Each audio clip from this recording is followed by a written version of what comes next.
Lamun dina ilmu thariqah mah kafir teh opat. Kufru zahir, aya kufru nafsi, aya kufrul qalbi, aya kufrul hakikat.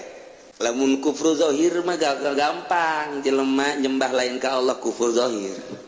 Geus ketika teu nyembah ka batu, ka patung, kufur teu kufur berarti cak zahir. Naik wari kufur nafsi ulah aya ngaku. Segala rupa ge kapan nu Allah teh Rabbul Alamin. Ketika maca alhamdulillahirabbil alamin sadaya puji tentu ka Gusti Allah teh anu mangeranan alam, nu ngabogaan alam, nu ngurus sakabeh alam teh masih Allah. Urang teh ulah aya aku-akuan. Ketika urang aya ngaku boro-boro kana naon ka diri urang bae diaku, urang moal diangkat jadi wali. Dedeleuan urang tetep dunia panganten bae. Sebab aya kufur tete disebut kufur nafsi. Nomor katilu aya kufrul qalbi. Kumaha eta? Di jero hate urang loba ta'alu. Di jero hate urang teh kapan ieu teh dijieun aya 9 sumur. 9 sumur aya nu nyieun 7 sumur. Di sumur-sumur eta lah kurang kudu dibersihan. Sumur dunia, sumur makhluk dan lain sebagainya. Tak ulah ngarentet di jero ketika aya sesuatuan di jerona termasuk kufur cek ahli thariqah kufur qalbi. Urang salat mah salat tapi inget ka warung kufur cek ahli thariqat sehingga deh ulah salah engke sia ceramah kufur deh atuh bang ditalian sia cerita thariqat ieu cerita thariqat tadu takbirat thariqat teh lain zikirna kos kituna. Ketika orang Allahu Akbar, ingat ka warung, ingat ka jabatan, ingat ka manusia, ingat ka motor, ingat ka kufur loba jasa disebut kufrul qalbi.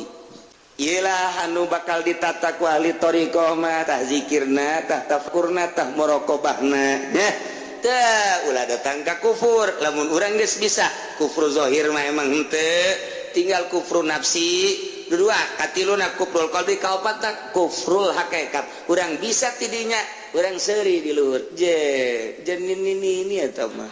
Mana tuh bareng di dieu orang ini beneran. Mulai engke lamun geus bisa nelekos kitu sagala rupa kadeuleu.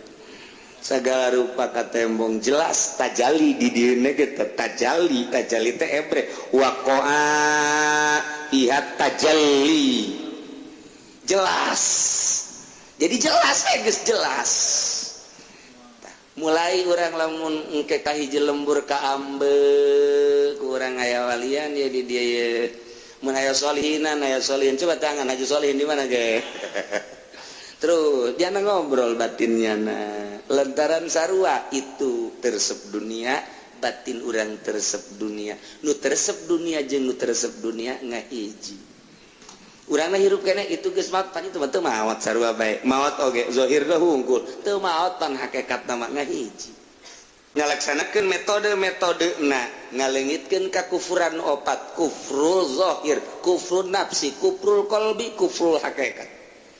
Iyalah make metode jang kufru zahir mah geus jelas aya ilmuna ilmu tauhid tinggal ieu ta kufru nafsi ieu nu ditata ku ahli thariqat anu bajuna baju tasawuf naik engke ka kufrul qalbi supaya di jero hate ulah bari segala rupa naik ke ka kufrul hakikat datang urang tamat urang seuri sorangan urang geus seuri sorangan merenung engke ge salat aja beda kayak kadeulina salat naga lain deui kumaha teteg salat teteg mun diuk teteg teu edeg